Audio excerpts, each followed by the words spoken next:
In 1905, President Grover Cleveland, who was a good president, stated, "Sensible and responsible women do not want to vote." Today we have women governors, mayors, representatives, senators, and cabinet members. In 1920, Robert Millikan, the esteemed Nobel Prize winner in physics, declared, "There is no likelihood that man can ever tap the power of the atom." Today, we have nuclear submarines, nuclear medicine, and the list goes on and on. In 1927, Harry Warner of Warner Brothers Film Studios said, "Who would want to hear actors talk?" Today, we not only have surround sound in movie theaters, but in our homes as well. In 1899, Charles H. Duell, the director of the United States Patent Office, turned in his resignation. He could no longer in good conscience accept his salary.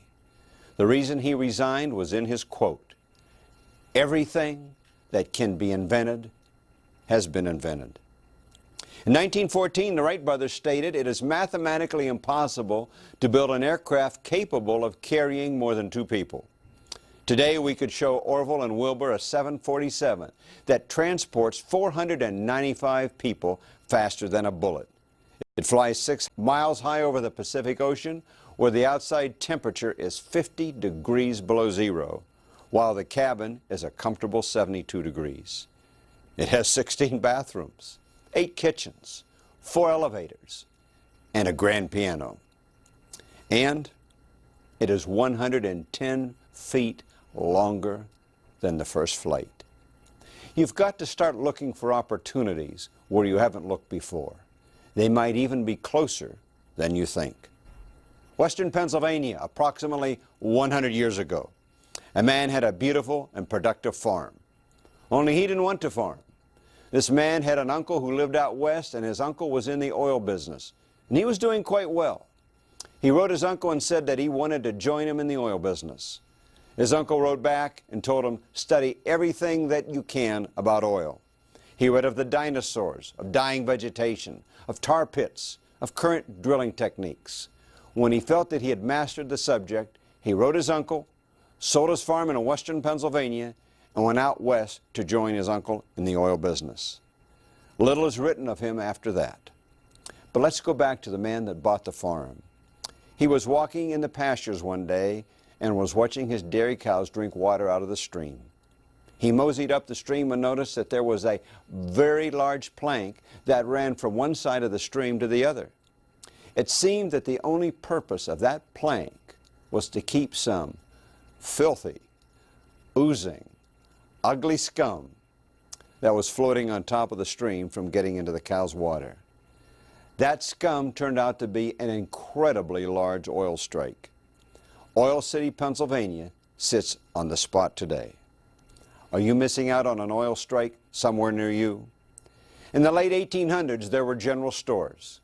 The only ready-to-eat foods that you could buy there were crackers. The crackers were sold out of a barrel, and a cat generally slept on the crackers. A man sold his high-quality produce to some of these stores in Pittsburgh, Pennsylvania. This man also made a pretty fair relish. He would take it to covered dish dinners at his church. He would give it away as Christmas gifts. People loved his relish. Henry decided to see if he could get stores to sell it. As he called on the grocers, they would say, "Why would somebody buy what they can make at home?" But he persevered, and stores began to sell his relish. They reordered and sold more and more. Henry added mustard, and then something he called ketchup, and then more and more of these items.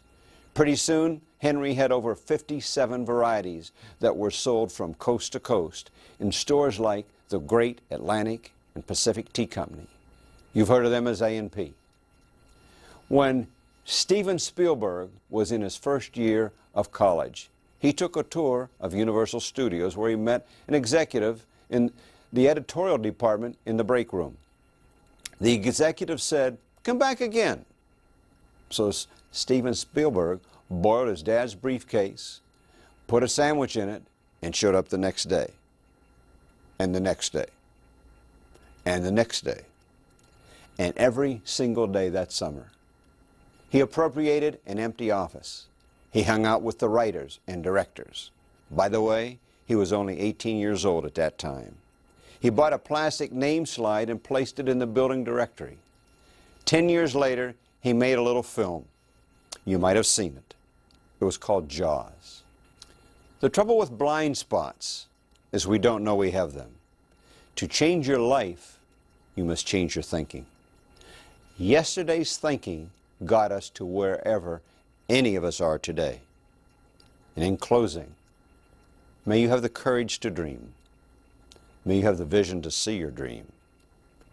And may you have the strength to see it through. Thank you so much.